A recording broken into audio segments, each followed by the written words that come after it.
Actor Robert De Niro has reversed course in a highly controversial documentary film. His prestigious Tribeca Film Festival will no longer feature a film called Vaxxed. De Niro initially defended the decision to screen the film at Tribeca. But after mounting pressure over the weekend, the decision was made to cancel the screening. I have nothing but respect for Robert De Niro and Tribeca. I can't imagine what type of pressure came down that would make them pull a movie that they were obviously behind in the beginning. If Vaxxed would have been quietly screened at Tribeca and been summarily ignored, I don't know what would have happened. But instead, news outlets were covering the fact that Robert De Niro himself had pulled Vaxxed from the Tribeca Film Festival. That was a bad moment. That was a really, really bad moment. Working on Vaxxed was extremely stressful. It was interviewing lots of parents and hearing their stories. So for when we heard that we got into Tribeca, I was so excited on behalf of them and us that our stories finally would be heard around the world. When we got pulled from Tribeca, it was just like a massive punch in the gut.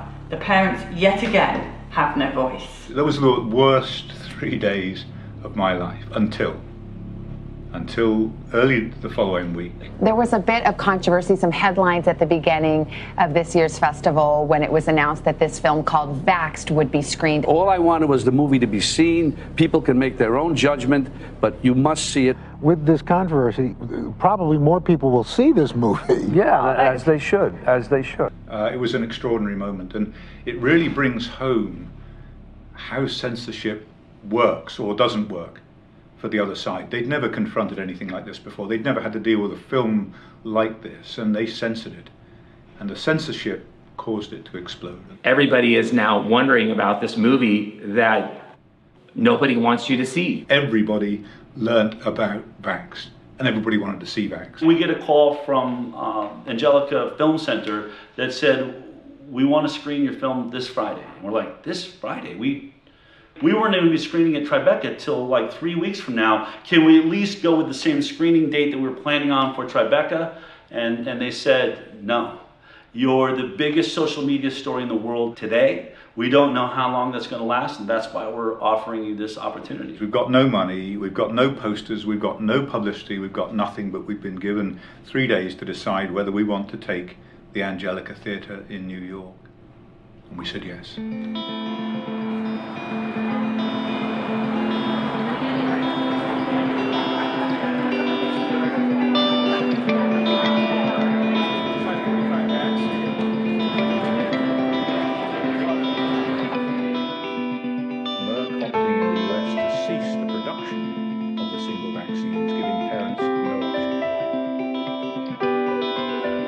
The experience at the Angelica was astonishing. People came in there hundreds and hundreds and hundreds and packed that theatre out for weeks. When the Angelica Theatre picked it up, the theaters were packed.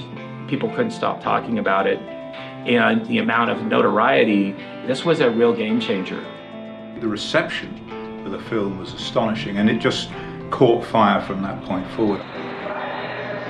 From that moment on, we were on tour, flying from one venue to another, Q&As. Stories are coming from the people of America. Premieres in each city. What was obvious very, very, very early on was the amount of parents that had watched Vaxxed and then afterwards wanted to come up and tell their story. They'd say, I identified with your story. And they wanted to say, this happened to me. And the line for these parents with their stories got bigger and bigger and bigger and bigger. So I said to Andy and Dale, you do the whistleblower and answer all the questions on the science side and how you made the film, and I'll take the parents' stories. There wasn't enough hours in the day to be able to get these stories. It was obvious that we had a way bigger problem than we ever anticipated. Thank God for Periscope. Periscope, the most amazing thing that happened as we traveled around was Periscope, because what it meant was the world could join in. As long as there's a hashtag, and for this it was hashtag Vaxxed, people from all over the world could find that hashtag. They could press a button that said they wanted to follow it every day, and that's what happened. We knew that there were all these vaccine-injured families like myself and so many other people that they hardly ever get to get out of their homes. So we knew that there was a real solid group of people that would be very interested in this movement, of allowing people to feel like they were there at the event. Our community grew and grew and grew and grew because of Periscope. It provided the opportunity for people to be there. We were live to the world. While we were hearing the story, the world was hearing the story. And that encouraged everybody to have hope and to keep going and to tell a story. We were exhausted. I mean, it just didn't stop. We were on planes every other day, going to a new theater, a new city. And I remember Polly was sitting there and she said, "We need a bus." Getting a bus of some kind to travel on the ground, to be with the people on the ground, was the way to go forward, because we were missing so many stories and so much time wasted just sitting in airports. In usual Polly form, I think it was like 14 hours later, she's like, "I found a bus." Vaxxed has just bought an RV. Woohoo! You know, we were sitting there and she was like, if we painted Vaxxed on the side of it, everywhere we went, there would be a billboard that the world would see about our film. Since no one will advertise, no one will give us any advertising, let's get a bus. The Vaxxed van, the Vaxxed RV is coming. Once I went live on Periscope and said, we're going to get this bus, Dell called me, you haven't even checked it out, did you check it out? Polly, did a mechanic go through it before you bought it? It's like, no, I just bought a bus. You know, it's kind of the way it all had to be. The main thing that mattered was it had a good engine and it only had 10,000 miles on it. And at this point, remember, we're only thinking of just traveling around and getting a few stories. We're never going to do the big nationwide tour that we have now done. We're really grateful to you guys. Well, we're grateful for what y'all are doing. I'm a mother and a grandmother, and I know somebody that this affected. I watched it happen with my own two eyes. She was a perfect, normal little girl, and the next day, totally different child. We need to hear these stories. That's what we're doing. I want to hear from every person. Hey! Good job, brother. Thank you, thank you, thank you. The Vaxxed bus is arriving. Billy is about to sign the back of the bus. Every single child, every person in America who has been injured by a vaccine in any shape or form, whatever vaccine it is, should sign this bus.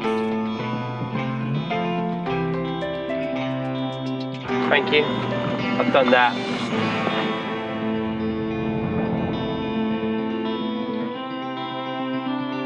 So one of the most interesting people that we worked with on the bus, in fact, this person worked with me from the beginning right into the end, was Anu. Anu came to us, but when he came to us, he didn't really believe that vaccines were the problem that we were seeing. I hadn't seen Vaxxed the movie yet. The first thing that I really said to the team was, listen, I understand what's going on with this film and the MMR vaccine and its possible link to regressive autism, but I'm not sure if I'm completely on board with you with this idea that vaccines cause other damage. When we set out on the road to record stories, I think in the back of my mind, I thought I was going to get thousands of autism MMR stories. And it wasn't long, day 2, that we hit our first big eye-opening experience, which was Hannah Robinson. Yeah, I had all 3 Gardasil shots. I was on Christmas Day, I woke up and I threw up every 30 minutes for an entire day. And I never knew why until looking back. And she would complain with her neck hurting severely, and at school she would be texting me that her heart was racing, and when she climbed the stairs at school that she was like out of breath. After I started getting sick and we really started pressing them, saying we need to figure out what's wrong, they pretty much told us, do not come back.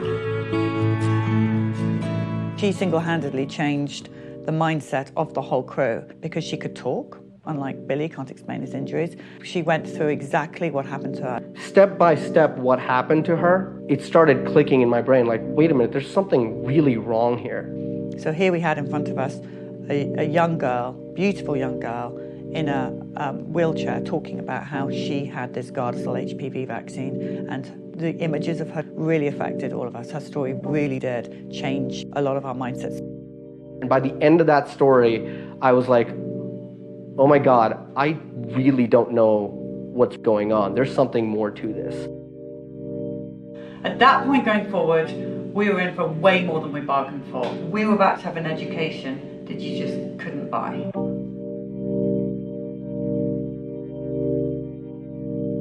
When we started out on the tour, we were full of ideas. We're going to have these lovely chairs and tables, and when we get an interview, we'll just sit outside the bus. But what happened very, very quickly is the lines got bigger and bigger and bigger, and the noise of people coming to see the bus, wanting to tell their story. And so we moved everything inside, and that became the iconic place for stories to be told.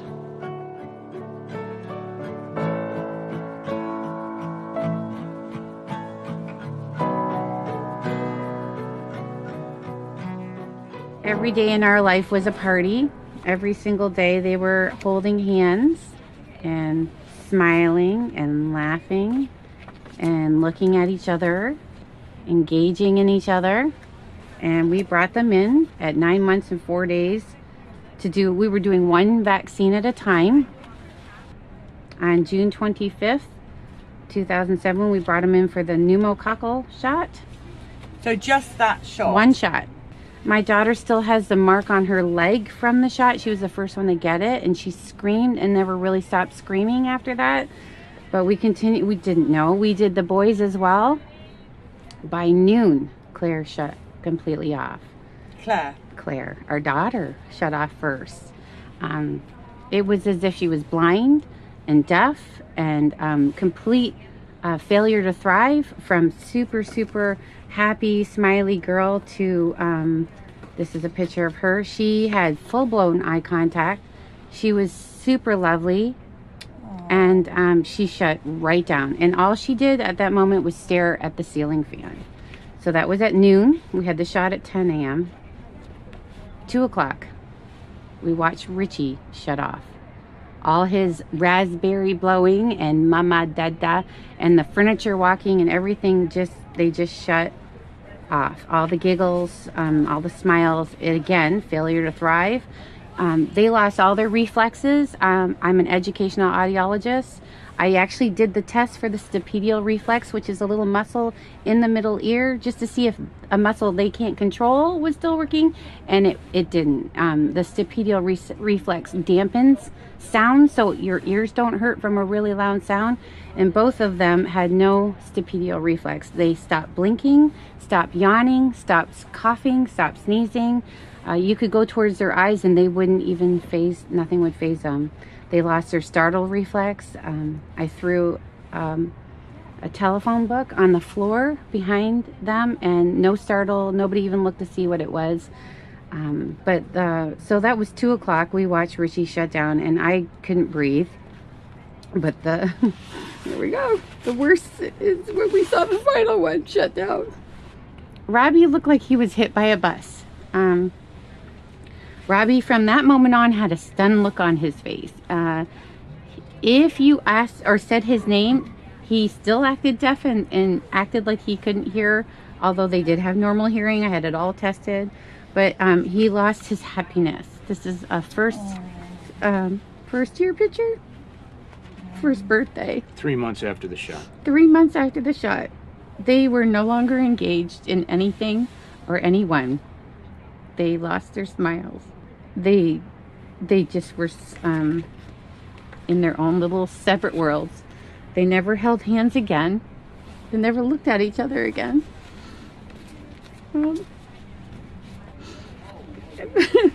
Sorry.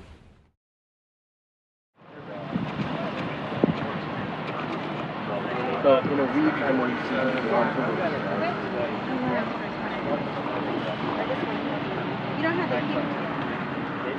My name is Nico LaHood. I'm a daddy, I'm a husband, I'm a former district attorney of Bexar County, and I'm a current private lawyer. The vaccine issue wasn't an issue with us.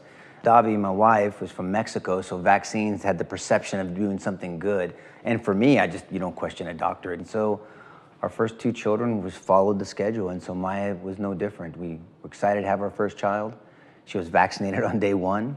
Around her 6-month vaccines, she was following the schedule, and her body broke out in these hives. I mean, it was very alarming. First-time parents, we were scared out of our mind. We go to the doctor, and nobody told us it even could potentially be vaccines. We had no wisdom to ask to look at the insert. What was told to us, actually, and I can't even believe I'm saying this, was that Maya was allergic, hear me, to Davi's breast milk. And nobody gave us a medical reason, nobody gave us a medical explanation why our daughter broke out in hives immediately after her 6-month vaccine.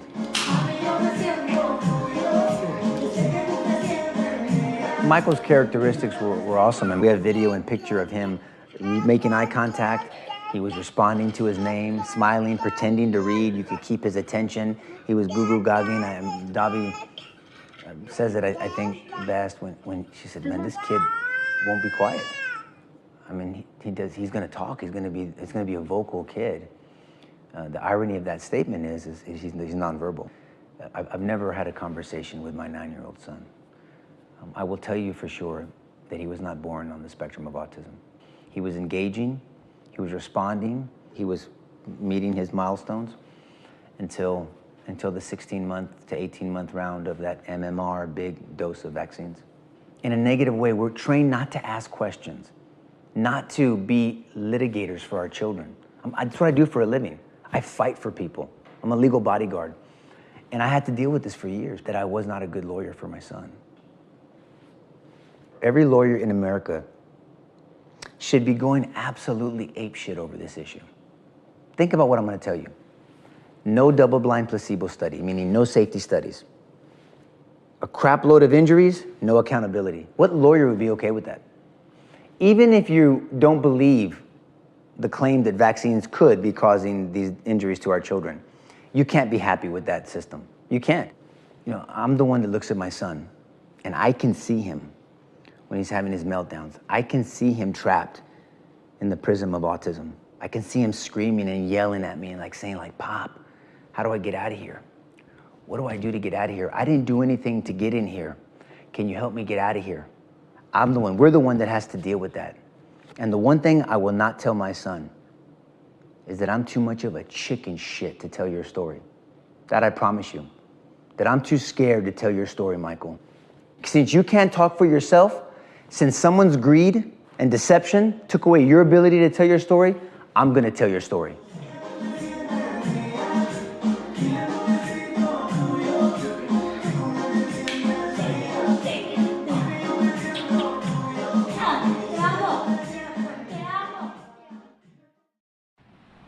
My son was healthy at birth. He was healthy. So at 18 months, he had already had his measles, mumps, rubella vaccine, at which point the damage became so apparent that Zachy just completely disappeared. He just left. And we were left with the shell that we're still dealing with. He had such a horrible bout of falls from the seizures that we were going to the emergency room so often. The doctor gave my husband a stapler and a staple remover to do it at home. I mean, is that better than a week of measles? My son would have been a football player. And instead, he wears diapers. He uses a pacifier. He's nonverbal. He has extreme rages where I think he's in some kind of a pain, and no doctor will take him as a patient here in Las Vegas. I used to have a column, and I was looking for a doctor then, and I'm looking for a doctor still. Because of his constant seizures and having to check on him, or if I hear him get up, I know to run in there before he falls against the wall. Where's his room? I sleep upstairs. My husband and I don't even get to sleep in the same room anymore. You know, living in a 2-story house, In the mornings, I'm pretty much trapped. I have to stay up there until I know he's up and about and, you know, not going to have one, because he's had far too many seizures on our stairs. And, you know, people say, well, you should move to a one-story house. Well, you know, that, yeah, that'd be great. Who's going to come renovate this house? The one thing that really just breaks my heart and that made me cry about is who's gonna take care of her when we're gone. It's so stressful to think about, you know. He was hitting all of his milestones. Oh, she was perfect. Adorable, sweet, beautiful, enjoyed being cuddled. She started, you know, talking and walking at an early age, doing everything, just excelled. Had been saying dada, he had been pointing. Ethan could look me in the eye before that and he could laugh.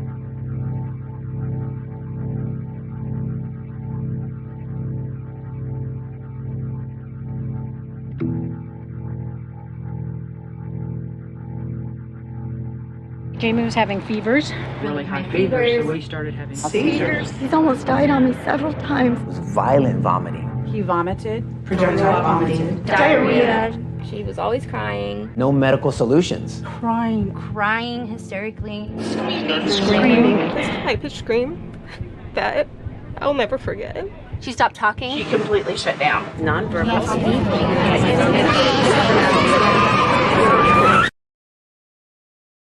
Let me tell you what a day in our life is like. So you got, say, a 6 or 7 or 8-year-old child who's not potty trained. And at 2 or 3 or 4 o'clock in the morning, they fill their diaper. Well, you assume that's pretty uncomfortable, so they take it off. Pretty soon it's all over them. It's all over the bed. In short order, it's all over me. It's all over her. I'm snapping at her. She's snapping at me. We're both snapping at the kid, who is the only innocent party in the whole scenario. And the one thing that's conspicuously absent from that scenario is anybody who told you that shot was safe. They're all asleep in their bed.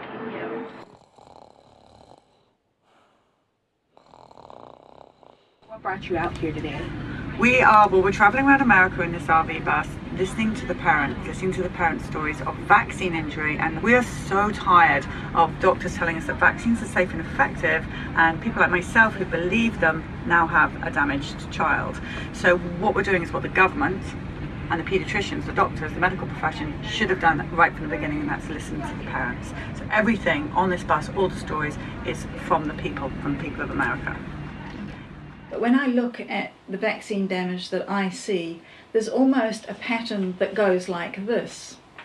Damage as early as possible, damage as often as possible, deny the damage could possibly be anything other than a coincidence, denigrate the damaged when they point it out, describe the parents of damaged children as deluded or delusional, and then demonize those parents, and then divide society so that pro-vaccine then demonize parents who once were pro-vaccine but vaccinated their children who became damaged.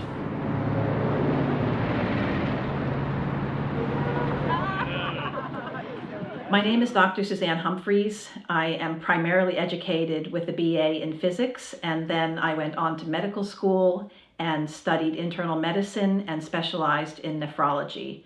What made me realize there might be a problem with vaccines was one of my own patients telling me that they were fine until they had that vaccine. So I investigated and found out that his kidney function was perfectly normal before he was given a vaccine, and he was requiring dialysis within a month afterward. I just felt like I needed to know the truth, and if the truth was that vaccines were safe and effective in doing what they said, then I would have been a primary proponent for vaccines. I'd be marching to the drum of vaccination. I just needed to know, were vaccines actually causing problems in my patients or weren't they?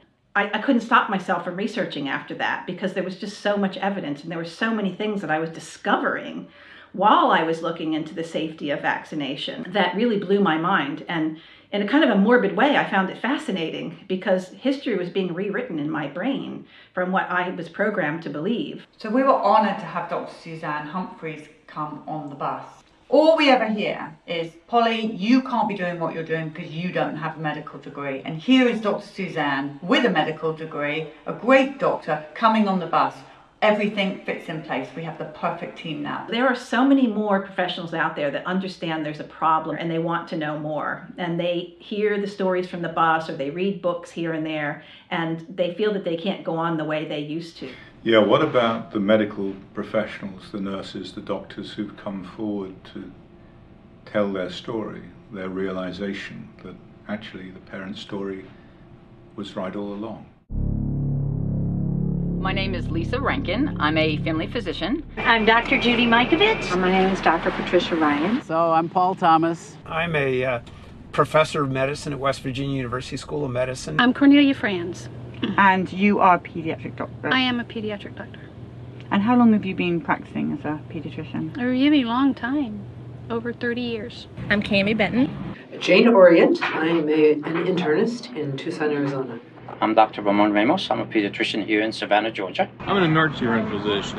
My name is James Neuenschwander. I'm a physician in Ann Arbor, Michigan. My name is Dr. Sherry Tenpenny. I'm from Cleveland, Ohio. I've been researching problems associated with vaccines since September of 2000. I put well over 20,000 hours of my own time into researching these problems with vaccines. Dr. Bob Zajac. I'm a board-certified pediatrician. My name is Tatiana Buhanic. My qualifications, first of all, I'm a mom, and I believe that's my most important qualification, and I just happen to have a PhD in immunology in addition to that. We couldn't believe the medical profession as they started to come to the bus. It took a lot for those people to stand up and talk. I mean, they've seen what happens to doctors and scientists who've taken this issue on and who've been destroyed. Doctors, nurses, people with the top of the top qualifications in the medical world. And the story they've been told by their colleagues, by public health, by their pharmaceutical industry sponsored medical education was in fact a grand lie. So when you first started out to be a doctor, what kind of training did you get on vaccines? Honestly, I don't remember very much conversation at all. We were just taught that they help prevent disease. We were told on our rotations that vaccines were safe and effective. Here's the schedule. We are not taught what's in those vaccines. We are just taught what the schedule is like. Safe and effective, and they've saved millions of lives. We learned the schedule.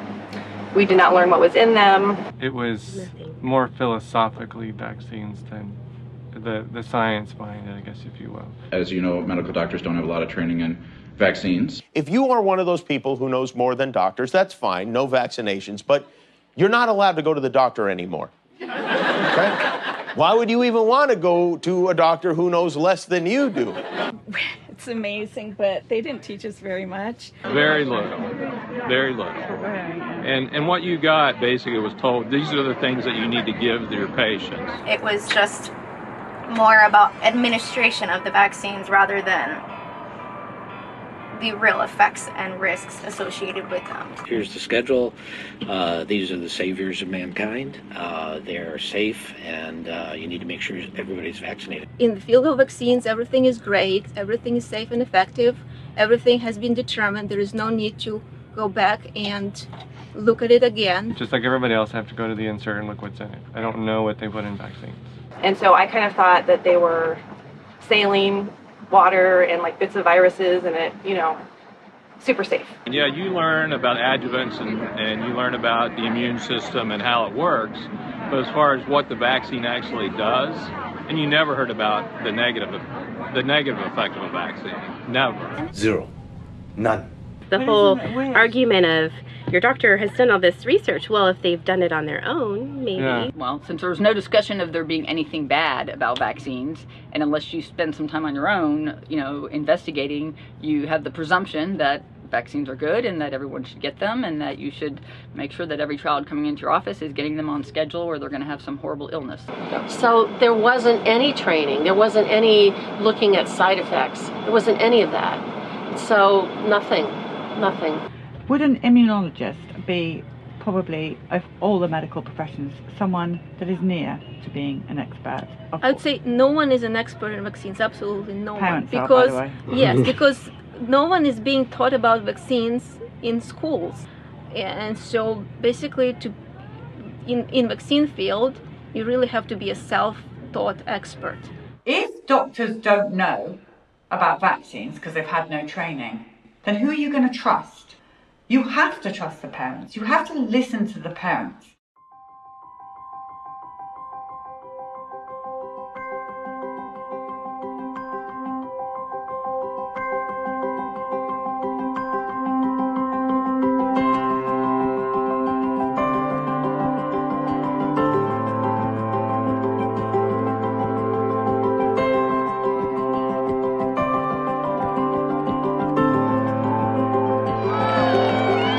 This is amazing. What are you going to do with this bus when you're done? Well, whatever happens, the parents are going to take back their freedom. That's right. Parents are now in control. Yes. The right people. That's right. See all those hearts? See those right there? Yeah. They are all for you. All for me? All of those hearts. Look at all the different colours coming up now. The colours are coming up. Every single one of those is for you. Cool, isn't it? Yeah, that's how much people love you. They love me too. They really do. Yeah, baby, people love you. They love you a lot.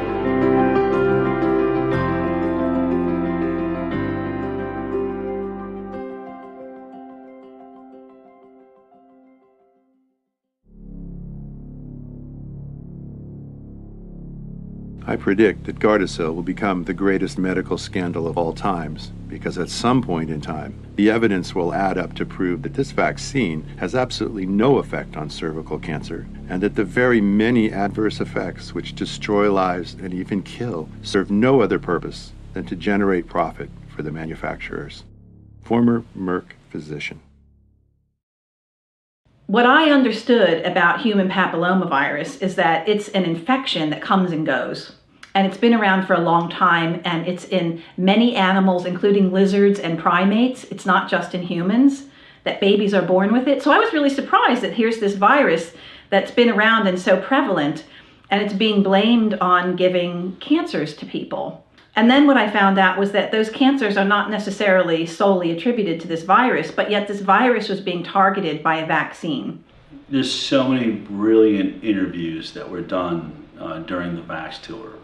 But I will say that one of the memories that really stands out to me is the moment we pulled into Utah and Polly interviewed Colton Barrett and his mother. So tell us what happened to you. Well, Colton was a 13-year-old healthy, strong boy. He loved baseball, motorcycles, anything that has to do with an adrenaline rush. He was going to go to scout camp. For scout camp, you have to have a physical, so we went to the doctor's office, and the doctor says, hey, he's the age that you should get the HPV vaccine. I said, okay, how come? Well, it can help prevent cancer, and even if he's not promiscuous, he can still give it to his wife when he gets married. I said, oh, well, that sounds like a pretty good thing then. So he was administered the vaccine, and on the third round, 2 weeks after, he started having a really bad neck ache. The next day, he went motorcycle riding with his dad, and that day he came home, he was pale, starting to feel nauseous, really sore neck. It didn't feel good. He went to bed, and the next day I checked on him. He still didn't want to get out of bed. I just thought, man, you're just really weak and exhausted. And that evening, when he sat up to take a drink of water, he said, Mom, can you give that to me in my left hand? I can't use my right arm very good. It's weak. And he tried to lift up, and all of a sudden he just flopped back, and his head just hit the pillow, and I went, do you have spinal meningitis? You know, it was my first, really bad fear. So my husband took him in to Instacare Monday morning, February 17th, 2014, holding his head for him because he couldn't get out of bed. The paralysis just went down, down, down after the first 4 or 5 days, where he was completely paralyzed from the neck down, had no movement at all. Colton, give me your eyebrows. You were doing them better than that other night. There you go. Show me yes. Show me yes. Show me no. Yeah. But you have to have this breathing apparatus with you the whole time. Yeah, it's about 15 pounds, so I always have to have someone with me to carry it, to get around. It's a literal ball and chain for him. And the whole time, watching this box on his side with this hose going to his throat, breathing for him to, and then he could speak, waiting for that breath to come from that box. And it was a realization that changed my life forever. I remember staring at this and watching this interview go on and watching this box and thinking, we say we got rid of the iron lung. His right arm is completely paralyzed. His left arm only has minimal function now. And he's lucky he's regained his legs and his core strength. So the people who gave you this vaccine, where are they now? What do they say? Our doctor is actually, he's the doctor that delivered him. He's just a family practice doctor. I still like him. I am upset that he still wants to give the vaccine, but you know, he will not give it to boys anymore. He's cautioning on girls to give it to girls, but. So he's not going to give the HPV vaccine to boys? Correct. Colton, do you just realise how many boys that you just saved? It's good he's at least not doing it to boys, but lots of girls can still get hurt. All right, so let's start by talking about your life before Gardasil. I was more artistic. I wasn't into sports, although I did like to go jogging, do exercises whenever the weather was nice. Let's see. Yeah, I was a competitive club soccer player. I was trying out for OGP, which is like playing for the state and stuff. Soccer? Yes. Girl. She played year round, and on top of that, right around that time, she was running track, the 400, 800, and long jump. Yeah. Prior to the Gardasil shot, Corinne was academic excellence. You know, she always great grades. I was athletic, straight A's in school. Really no health issues before. And What sport did you play? Volleyball. You were a volleyball? Big volleyball player. Basketball was my favorite. I played that from kindergarten up to my senior year of high school. And then I would play softball and volleyball. Top honors in her high school, graduated top in her class. Top of that, she was a head cheerleader for 3 years, captain of the cheerleaders, won a national competition. I did karate. I was almost a black belt. I could take down a 40-year-old black belt who used to spar with me. We got the shots. She was accepted that summer into a high ballet school at the University of Irvine and could not dance. Ballet, tap, jazz, hip hop. Pretty much everything I could possibly do, I did. I mean, she was doing really well in school, and she was really popular, and she actually had auditioned with Disney, and they wanted to fly her out to California, and she had a very promising future. Yeah, I was really active. I started going to the gym with her probably at age like 13. 4 or 5 times a week, Yeah. played volleyball. So sleeping for a couple of days was out of character? Completely.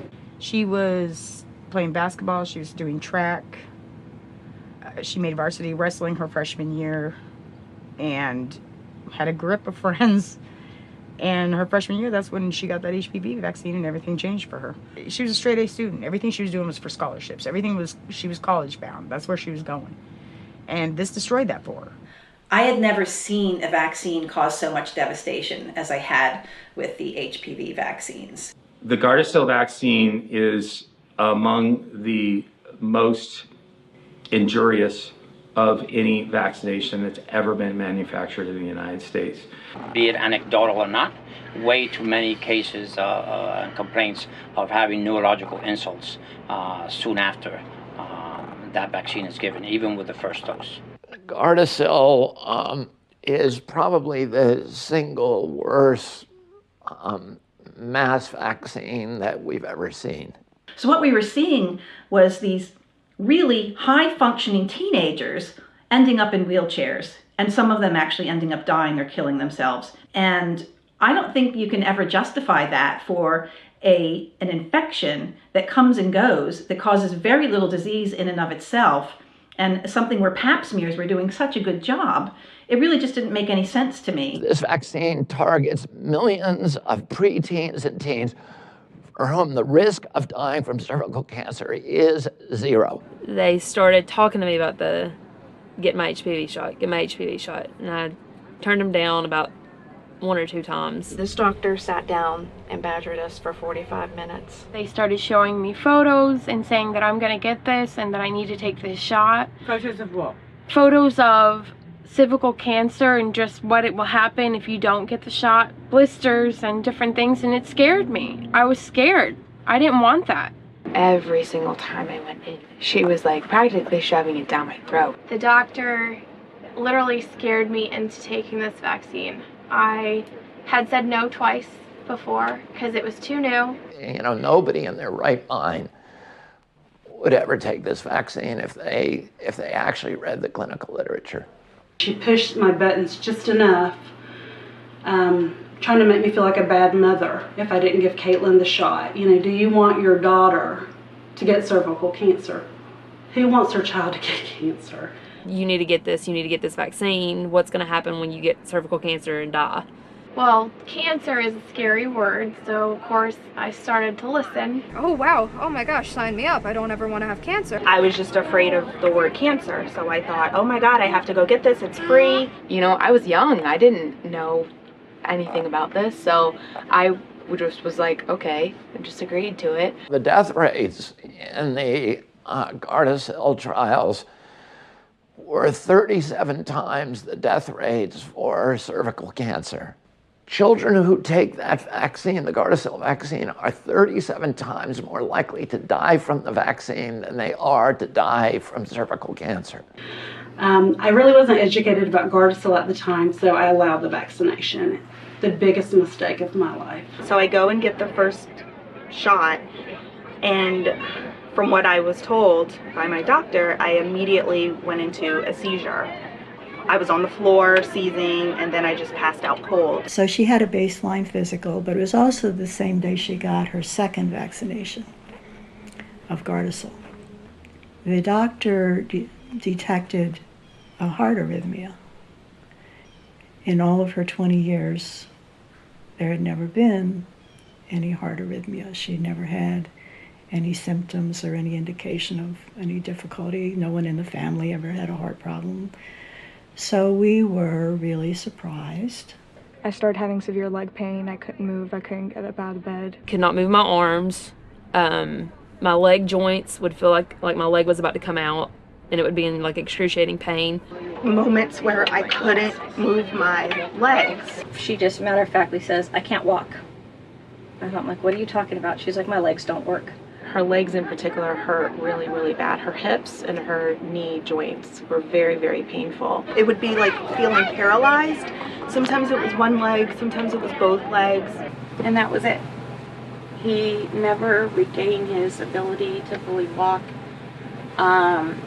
We would go out, he would walk very, very little, and I would see his legs just start to collapse like an accordion. She had lost the ability to walk.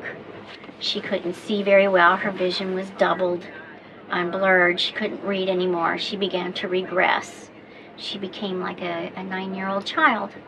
They gave me my shots in my left thigh, and the last one hurt really bad. It felt like they were injecting fire in my leg. She got the third shot. Within 2 weeks, she was hospitalized, and she remained hospitalized for 8 solid months. She's been hospitalized 9 times in 26 months. And hospitalized for what? For extreme pain that is uncontrollable. Where is your pain when you have it? Absolutely everywhere. Her first major symptom was excruciating head pain. Like the worst migraine you could ever have times 10. My joints, my spine, my head especially. She became light sensitive. She became sound sensitive. She had to be in a dark room. Really, really bad migraines and dizzy spells and fatigue that was so severe that she couldn't even get out of bed that day. Headaches. At first they started off slow, and then I started to get them like every day. And they would start in the back and work their way forward, very intense and distracting, like I couldn't really think straight. I got my period for the first time, and then it went away forever, like it never came back. So she was diagnosed with a very rare disease called post-histoplasmosis fibrosing mediastinitis. In her right mediastinum, she has a 10 centimeter tissue mass. It's inoperable. She has this, I'm sorry, Jeff. We're just hoping it won't grow. We don't know. I mean, we're taking it day by day. It's by all her vitals, so they cannot do any operations to try to take it out. She came down with pneumonia, bronchitis, 2 ear infections, a sinus infection, a throat infection, and constant thrush. So much pain, right, even now. And I just wish someone would reach in my back and rip out my spine. I cannot take this anymore. This is an NJ2. What it does is basically it goes up my nose and near my throat, and it goes past my stomach into my jejunum, or the first part of the small intestine, because my stomach is completely paralyzed. Your stomach is paralyzed? Yes. The NG2 wouldn't work, and we had to be put on a port for nutrition, which she was on for 3 years. 3 years? The child never ate a meal for 3 years. And if that wasn't bad enough, then she had suffered enough pain, and she had this excruciating long bone pain in her legs. And we would have to ice her legs down to give her relief. And she was miserable. She was just miserable. And she would say to me, she'd say, I want to go home. And she'd be in this house and she would say, I want to go home. And she was talking about to be with the Lord. I went in for a gynecologist appointment, got a pap smear, and they told me it came back abnormal. And I immediately started freaking out because I've never had one abnormal. Very few doctors have ever heard of it. Nobody knows how to treat it. Anything they prescribe, she's a guinea pig. She's the initial guinea pig. So they put her on an immunosuppressant and itraconazole, which is an antifungal medication. I'll dump some of them out. This is what it looks like to be on Gardasil. The aftermath of it. And this is just one bag. We got about 15 more at home. I said, okay. I said, so what does that mean about the abnormal cells? And she said, well, they're precancerous. And I said, cancerous for what? And she said, cervical cancer. So we have to worry the rest of her life if the inflammation in her body is going to make that mass grow again. I should have never got those shots because in my mind, I knew that they were what gave me HPV. So the problem with Gardasil, like most vaccines, is it was never tested against a true placebo, an inert placebo. And the CDC and HHS say, if you don't test it against a true placebo, it's not science. A placebo is just an inert substance that doesn't cause any damage, that they give one group of individuals in a particular clinical study, and then they give the drug. That's the experimental group. They give that to another set of individuals. The people that were supposed to be the control group, they got aluminum. And when they did that, out of every 100 patients, they had at least 2 severe autoimmune events. You have no way of gauging whether the injuries you're seeing from the product are being caused by that product or whether they're just bad, sad coincidences. The CDC knew about this. Merck, the manufacturer of the Gardasil vaccine, knew about this. It's as plain as the nose on your face. All you have to do is look at the clinical trial data. The entity that is actually performing the study and paying for the study is Merck. So Merck got to decide which injuries were being caused by Gardasil and which were just bad coincidences. And because it had that power, it just wrote them all off as bad coincidences. You can do that when there's no placebo, because the injuries they were seeing in the control group, where the girls were getting aluminum neurotoxins, were identical to the injuries they were getting in the Gardasil group. So they said, well, we don't have to report any of these as vaccine injuries. So they were able to license something that is insanely dangerous. After all the struggles and fights, and we thought she was finally getting a little better, she went to sleep. She wasn't feeling good during the day, and I went in to check on her, and she looked like she was very still. She was in her bed, and she had passed away, and I tried to revive her, but she was gone. I loved her so much. I would have given my life for her. She was just a good kid, and her mom made a bad choice. The last hug I gave her, I was standing on the step hugging her, and I wanted her to stay longer. And she said, no, Mom, I want to get back to school. Okay, I'll see you in a couple weeks. But in the interim, the police came to our door one night. So I said to them, is this about my daughter? And they said, yes. And I said, was she in an accident? They said, no. They said they found her dead in her bed at school and that they didn't know what happened. And so, I don't know if anyone's ever had somebody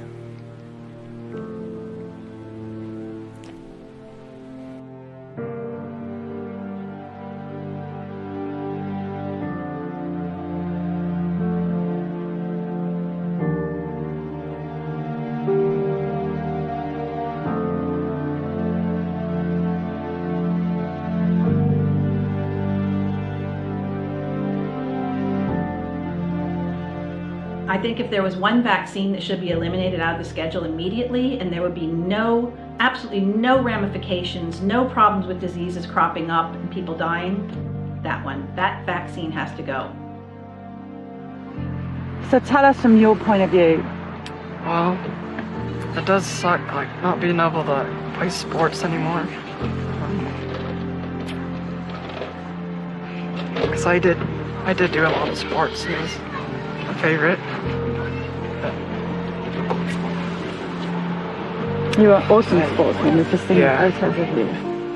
Yeah, I have to sit on the sideline, just watch everybody.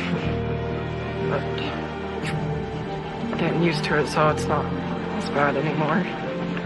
The one thing about Colton is he does always smile, and he's an awesome kid that way. He doesn't complain. You're good, huh? Yeah, I guess.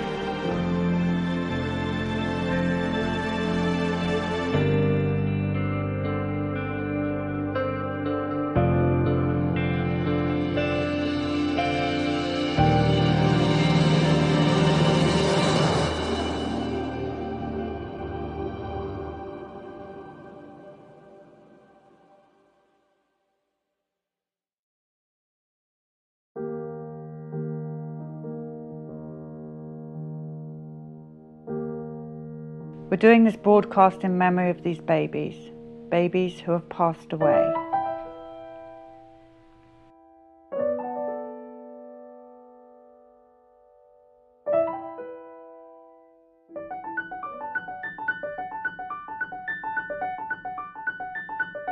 And so as we travelled on and on and on, we then met parents who would tell us that they would vaccinate their babies and then their babies would die.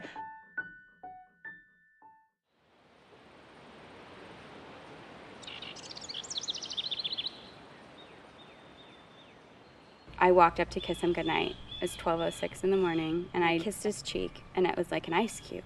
And I just started screaming to Bryce, he's dead, he's dead. And everything that I know how to do CPR. I'm certified in this.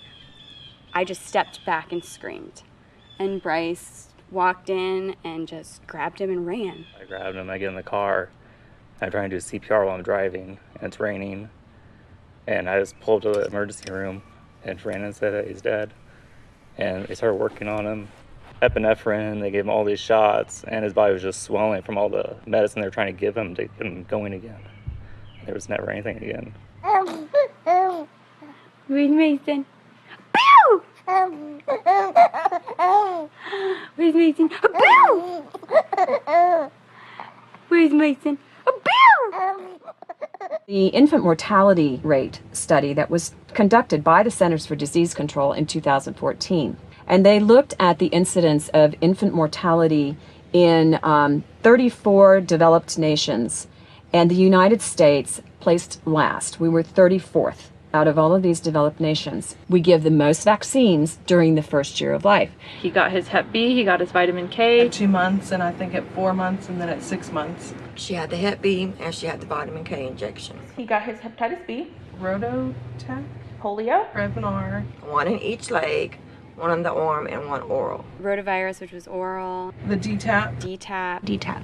Well, when we went to get him vaccinated, he had just been hospitalized for RSV. And when we went in, I said, I don't feel comfortable with him being vaccinated because he's just been so sick. I think that we need to wait. And the pediatrician looked at Bryce and I and said, if you don't vaccinate your son, who was born at 35 weeks and is a premature baby, you're signing his death certificate for this whooping cough. Well, that's when the doctor told me he was going to go ahead and vaccinate her, being she was there. And I did ask him, because it was 2 weeks early, if it was okay. He said, yeah, it would be no problem. This is the day that she had the vaccines. This is before we left to go to the doctor. So we were just about to go? Yeah, and this is her the very next day where she started running the high fevers. I mean, we could see there was something not right. I never second guessed it that I shouldn't vaccinate them. But at that appointment that morning, as I was laying him on the table to get him vaccinated,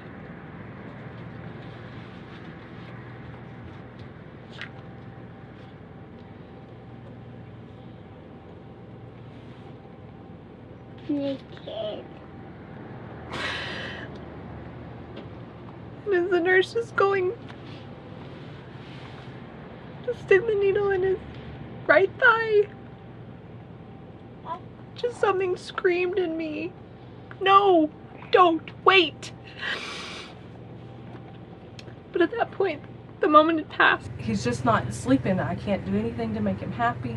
When she wasn't sleeping, she was very irritable.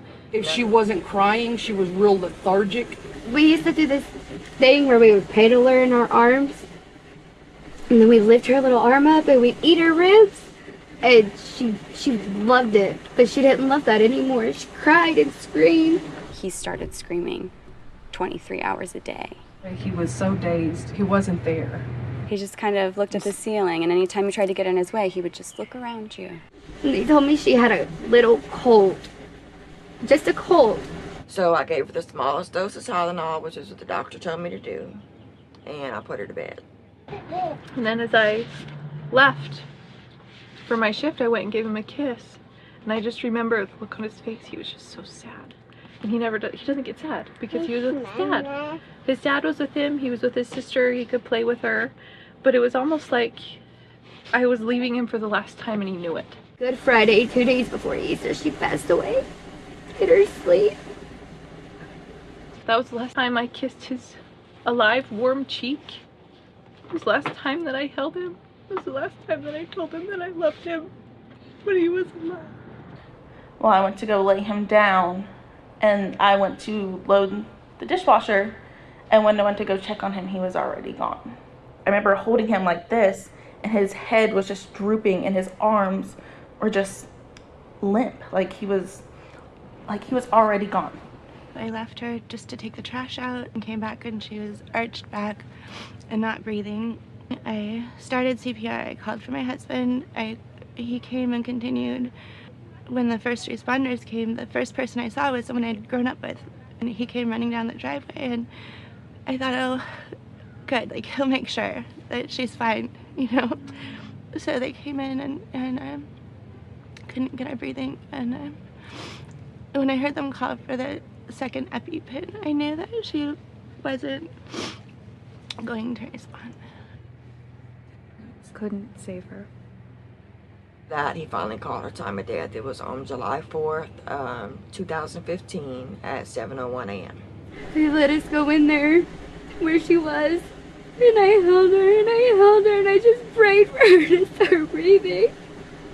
She's been through a lot. She lost her innocence that night, as we had to tell her in the ER to say goodbye to Corby, because he's going to live with Jesus and he won't see him again. And the sparkle just left her eye. You could see it. She was happy. She didn't understand that she was losing her best friend that night. Brave girl. And you will see your brother again.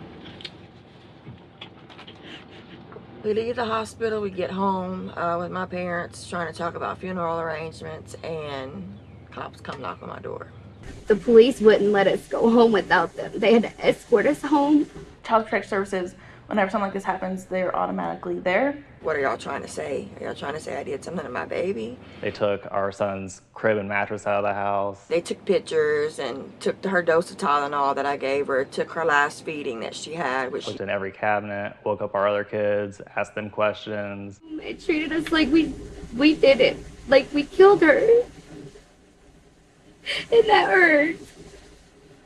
They couldn't find nothing, and they labeled it SIDS.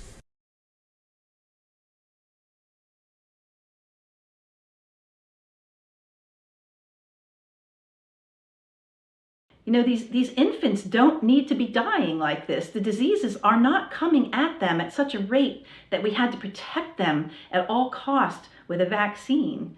You know, when people tell me vaccines are making children healthier, really, I look at the hepatitis B vaccine. Hepatitis B for a newborn whose mother doesn't have Hep B makes no sense. It drives me insane. Why is that a vaccine for young children?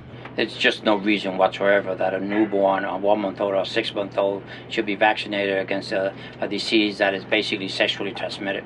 So then I asked, well, how long does a hepatitis B vaccine last? And he said, well, we hope it lasts about 12 years. So I'm just saying, you know, this just does not make sense. This has actually been proven that these vaccines cause cardiovascular instability in these infants. And so all that aluminum that you've just given in these killed bacterial or viral vaccines is having a profound inflammatory effect that's killing them. You look at the packet insert, you even look at the literature of the National Vaccine Injury Compensation Program. They compensate for death due to encephalopathy and encephalitis. It causes death, and they admit it. Because you don't vaccinate in the first year. Right. Do any of you, have you had any SIDS? No. Bam. Wow. The second Mason was vaccinated, his life changed and ended. And with Oliver, who is our son that was born 2 years later, he actually got whooping cough. And he's still here today. Right.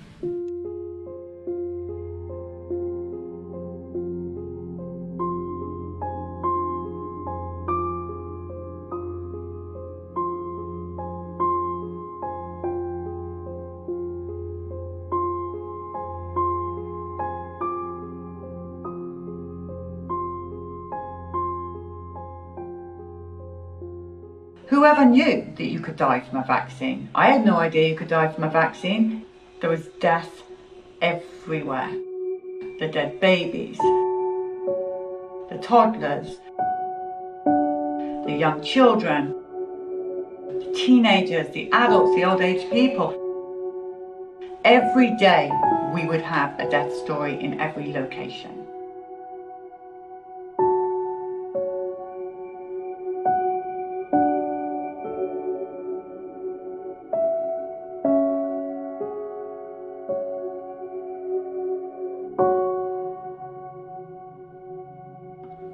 I found it really difficult to be on the bus and even listening to the stories. We were utterly mentally exhausted and our hearts were breaking and we felt like our souls were being ripped from us listening to the utter devastation. I actually had to tune out some of it because my heart couldn't hold all of it. It was just too difficult to carry these stories around in my head and my heart.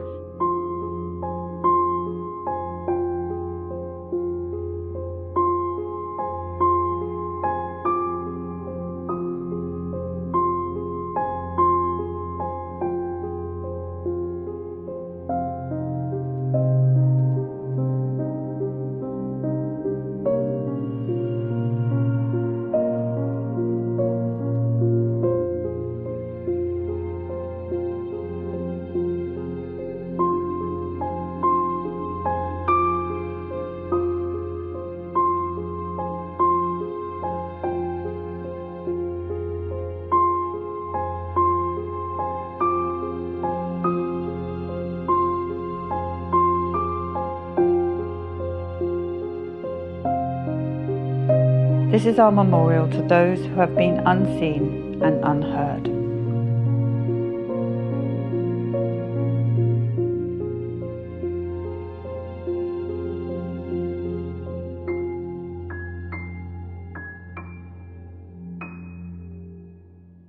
A public health emergency is in effect in New York City this morning in response to the rapidly growing measles outbreak. Measles outbreaks are rattling regions of the country again this year. I've studied measles since 1990 intensively. It's a fascinating subject. And measles was becoming a dramatically milder disease in a very, very short space of time.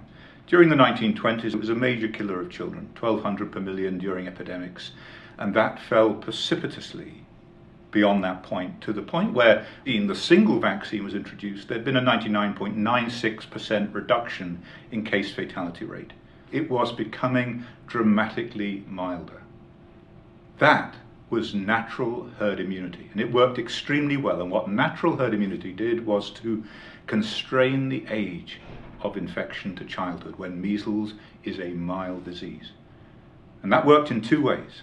One, exposure to measles as a child led to lifelong immunity. So you didn't get it when you were an adult, when measles is a more severe disease. So exposure protected you. And the second part of it is that mothers who'd had natural measles gave very, very good transplacental immunity to their fetus, their growing fetus, and through breastfeeding to their babies. So babies were protected against measles during the first year of life. The measles vaccine has diminished the number of measles cases in this country, okay? Nobody can deny that. The problem is that it's skewed the immunity in the population into a place where the most vulnerable are now not protected. So what has vaccination done? Firstly, it doesn't work, so it doesn't produce immunity for life. The vaccine fails, and you become susceptible to measles again when you're more vulnerable to a severe infection as an adult. The second end of the infants, mothers who've had measles vaccine don't give good immunity to their babies. So babies are no longer protected during the first year of life. So vaccination has in fact destroyed natural herd immunity. If we were to stop vaccinating today for measles, what we would have is a resurgence of measles. Most people would get it and be fine and recover from it, even adults. People think you're going to die if you get measles as an adult. You're not. But if you had more circulating virus in the population, then those newborn babies, which were formerly protected by their mothers, are now susceptible. So we've really been put in a pickle by this vaccine program. It's also led to renewed concerns about pockets of unvaccinated children there and across the country. An unvaccinated community is an at-risk community. It places all of us at risk. The idea that these children are somehow a threat to the vaccinated. Well, if the vaccines work, they wouldn't be a threat at all, but of course they don't work. So that's one problem that public health has. The aim is to force everybody to be vaccinated. And the primary reason for that is to get rid of the unvaccinated control group so that nobody can see how healthy unvaccinated children are in comparison with vaccinated children. They're not a source of infection. They're the healthiest children you could ever meet.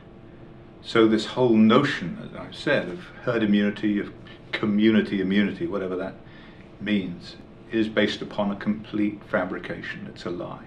Do we blame the anti-vax movement for that?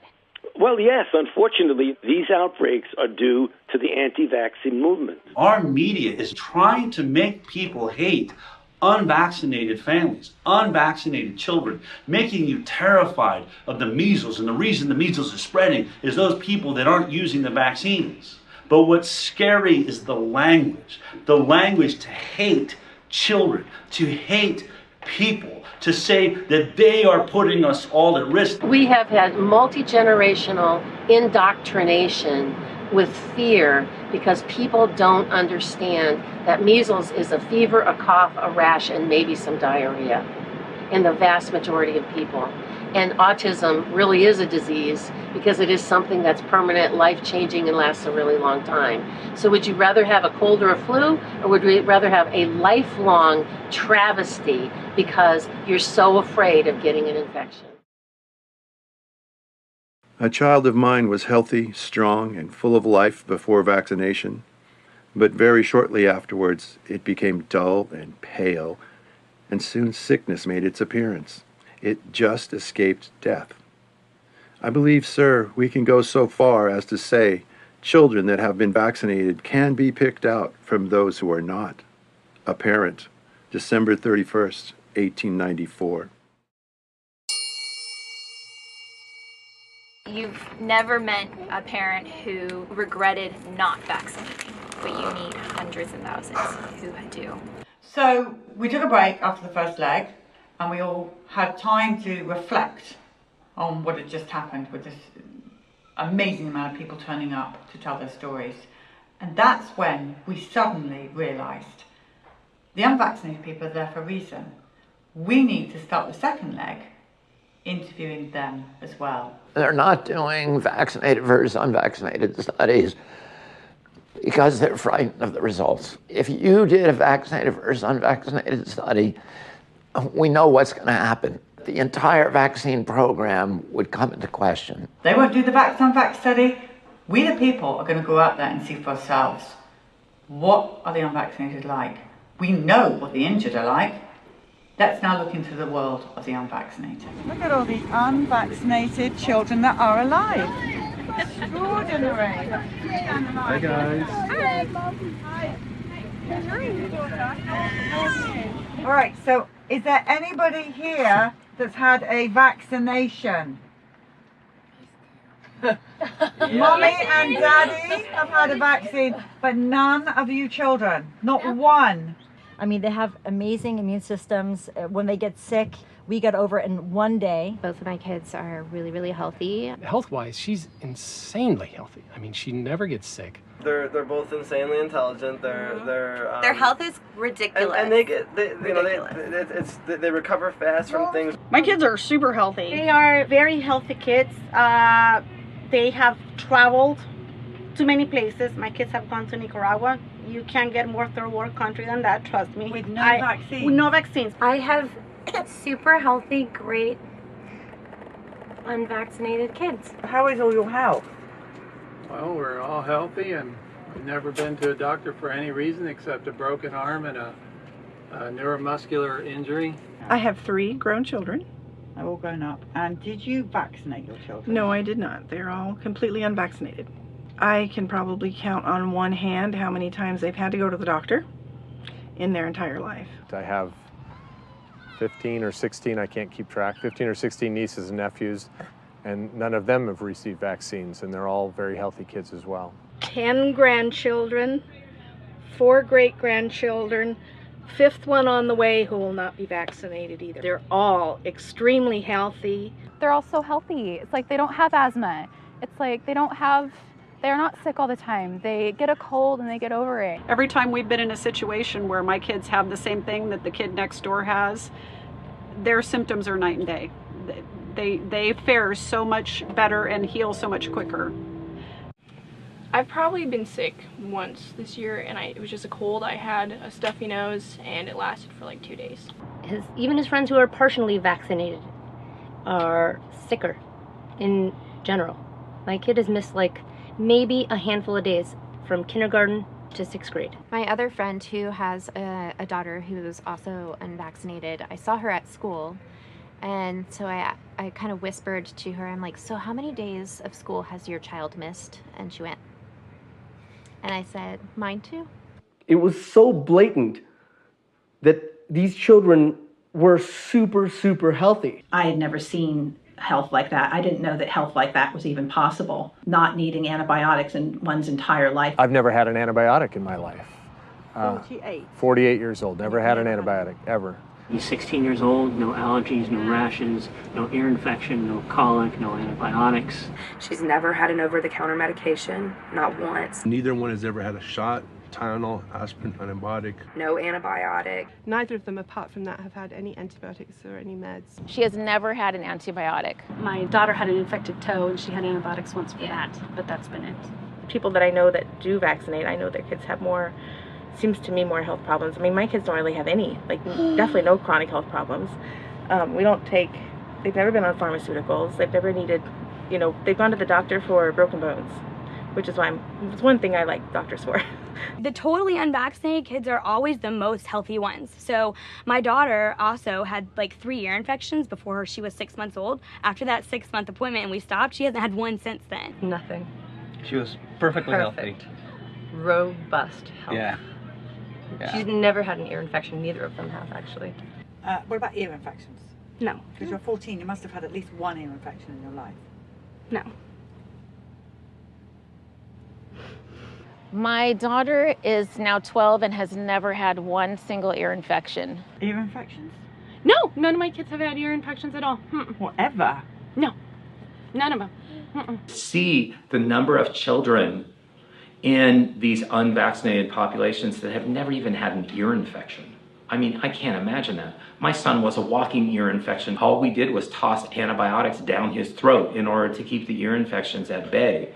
And now you have these children who are unvaccinated, and the significant, large proportion of them have never seen an ear infection.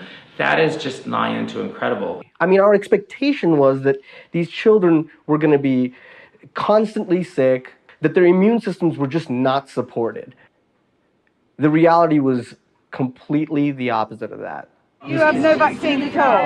Never. I'm in my 60s. I've never been vaccinated for anything. Anything at all? No, and then I had 2 kids that are now 28 and 30, and they were never vaccinated. This is Palmer, he's 6. He's been sick maybe 4 days his entire life.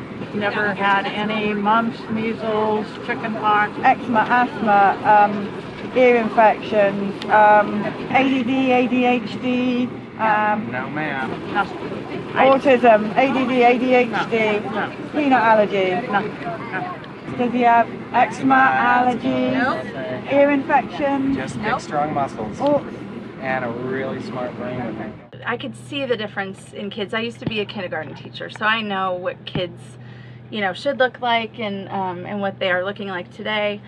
Both of my boys were reading by the age of 4. My family thinks it's like voodoo, like we're crazy people, and you know, how could you not vaccinate it? But then every time they see your kids, they're like, it's they unbelievable just seem how healthy so they ahead are. of the curve. By 18 months, she's singing songs, she can have conversation. He's a very bright boy.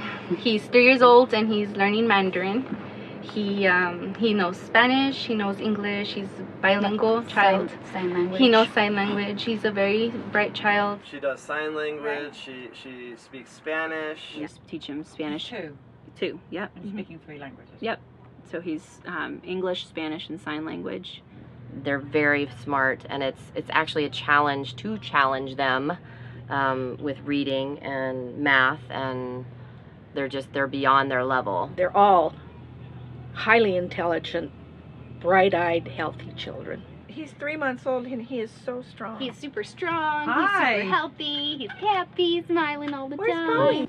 I can't get over this 4-month child is like basically standing up. I'm just supporting her. Do it over there, guys. She is alert. She's so strong. This is the best therapy ever. Grab an unvaccinated baby and cuddle it. Sorry. It's perfect. Guys, you know, I'm sorry to report to you, it's the truth. It's what we're seeing out here. We're not making this up. This is the people of America reporting to us their children that are vaccinated and injured, and their children that are unvaccinated and perfectly fine. Everything suddenly became lighter. The minute we invited the unvaccinated into our lives, everything went up like that. So you could do a Sid story, which broke our hearts, and then in would come an unvaccinated family. And it was not long before we could see that their story is the same over and over and over again. Just like the vaccine injured, it's the same over and over again. Doing this for 15 years now, I'll share with you that the vaccinated kids are the sickest. The partially vaccinated kids are not as sick, and the unvaccinated kids are the healthiest. I've been in practice long enough that I can actually tell you that the unvaxxed kids are healthier. I can also tell you that if the unvaxxed kids are a problem, then according to what's out there, there should be a lot of hospital admissions for my unvaxxed kids getting those things. And I'm seeing the opposite. The most interesting stories that we did were the first child was injured, or maybe the second, and they go on to have more children and decide not to vaccinate because of the horrors of what's happened.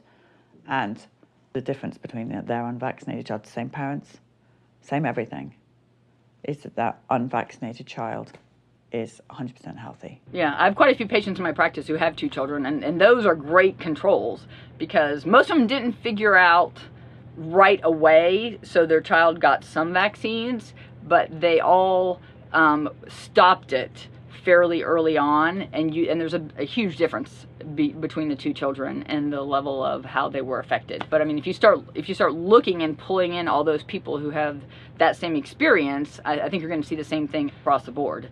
The level of that second child and how they're affected is going to be much less, if at all, compared to the first child who was completely vaccinated. Now, did you work this out in time for your next child? Oh yeah, she's not vaccinated. At all? Absolutely not. Not vitamin K, nothing. I know it's not vaccination, but nothing. Nothing. So how is she? Fantastic. She is she's completely typical, beautiful, smart, caring for her brother. She's been on 1 antibiotic her whole life. She's a picture of health. So your other 4 children have no vaccines? No. At all? None. Wow. No. And I bet how you describe them? Great. Compared to the vaccinated child? They're much healthier than the oldest one. They fight disease faster. My 4 unvaxxed kids are far healthier than my vaccinated child. She, when she gets sick, she gets sicker than the rest of them and more often than the rest of them. She's down for longer than the rest of them. Whether that's vaccine related or not, I don't know, but it seems to be an awful coincidence. I was in the ER with my oldest all the time, and these 2 are never sick. When my boys were little, we also had a lot of asthma and breathing treatments and antibiotics over and over and over. No ear infections, but all of those other things. And these girls don't get what and your these other girls, boys do. no. She's never needed anything, and she's 2 years old. By this time, this child had already been at the hospital. He had, had dozens of antibiotics. Lucas is the only one that's completely unvaxxed. And it's interesting, he's our healthiest child. He has never been sick, never even so much as had a cold. She's always the last one to get sick and the first one to get better. His left ear, it was so significant, they actually had to kind of rebuild his eardrum from it. And that's, to me, that's one of the stark contrasts I see is our 13-month-old has had not a single ear infection. Riley has had none. So Kijken gets strep throat about 3 times a year. He also has allergies and ADHD. But we still love you. You're still very smart. So don't worry. Riley has been sick once. My first is the sickest child that I have. She'll get sick. She'll be sick the longest. She'll be sick the hardest, actually. I mean, I guess she'll feel the worst pain or the most symptoms.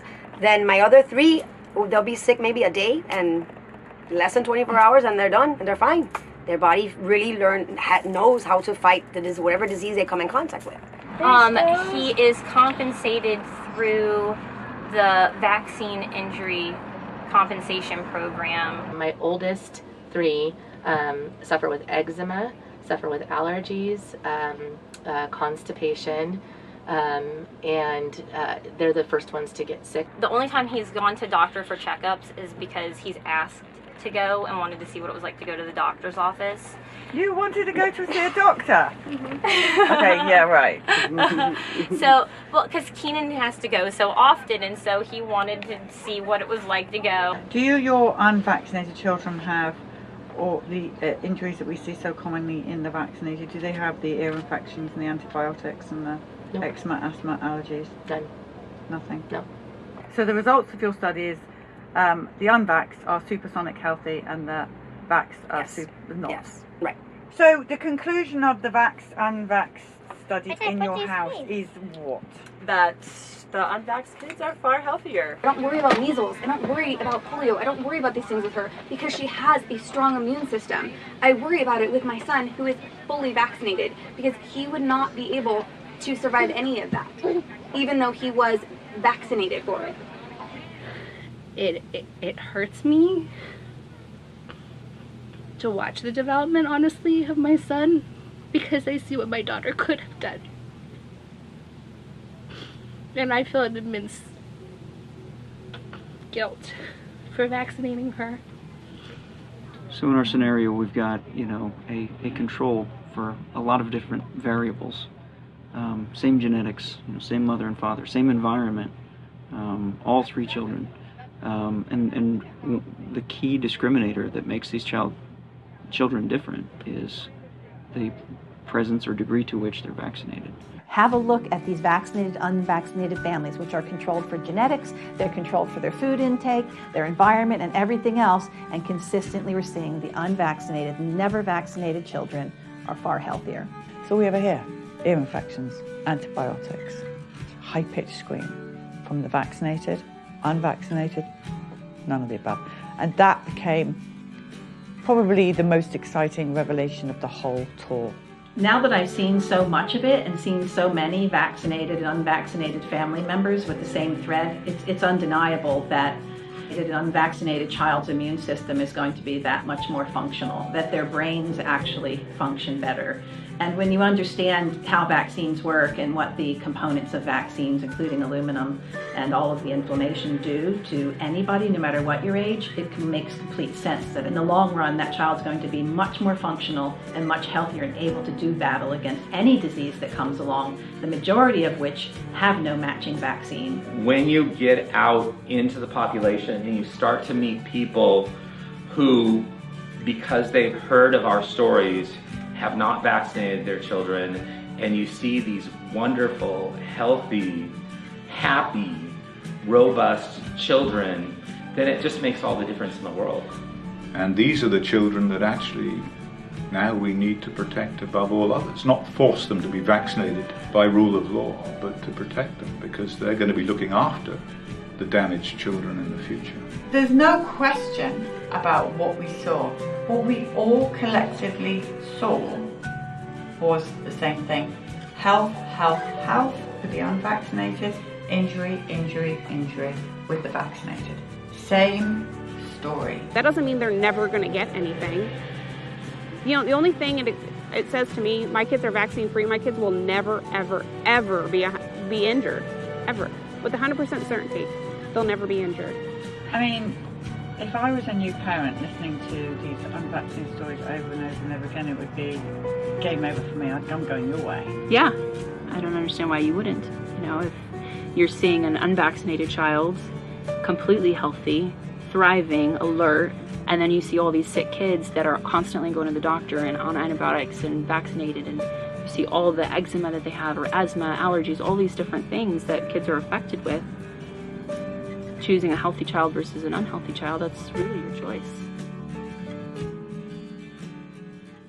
When I heard about the bus, I was over the moon. And when we finally were able to see the bus directly and sign Steve's name on the bus, it was such an emotional moment.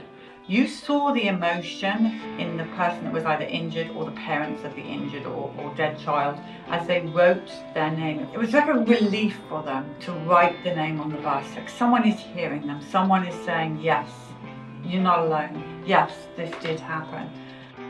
It gave a voice to the voiceless people who are cooped up in their homes, taking care of vaccine-injured children and vaccine-injured adults. And I knew that people would come out in droves. The people are everything. So once the people started talking, which they did in fact, and this is going to get bigger and bigger and bigger, it's the other side have to wave the white flag now. It's over. It's not like we're gaining anything by speaking out, you know? We're losing friends and family members, people won't talk to us, you're getting kicked out of mommy groups, you're getting kicked out of doctor's offices. It's not to our benefit to speak out, but if my story, or if any of our stories will help save one child from being injured or dying, then it's worth it. Because you can't walk away from something like this and know the truth and not say anything. You can't. What have we done to all these people? We've taken their lives as they should have been. We've destroyed the brains of countless people around the world. It can change, and it will change, and we will win this battle, if that's what it is. And we will win it through the parents' stories. We will win it through the parents telling their truth. We'll win it through the doctors and nurses standing up and saying, this is what I know to be true. If I'd seen that vaccines can cause injury, outside of autism, injury beyond belief. If I'd heard that the doctors, the medical professionals, had no training in vaccines, and if I had seen the health of the unvaccinated, there is no way I would have feared measles, mumps, rubella, chickenpox, all these things that we vaccinate our children for. I wouldn't have feared them. Vaxxed, the film, will get a lot of credit, but the greatest credit, I really believe, to this movement and the change we will one day see will be owed to those parents out there, to those that told of their injuries, that were no longer afraid, those that brought their unvaccinated children and their stories forward, those who were brave enough to tell their story, that moved others to come and tell their story. And now all over the world, people telling their stories. That is the movement. That is what really happened. That bus, this tour, the people's story is what has changed the climate and the discussion around vaccines. And we'll look back at this experience in 10 years' time and we'll say, what were they thinking?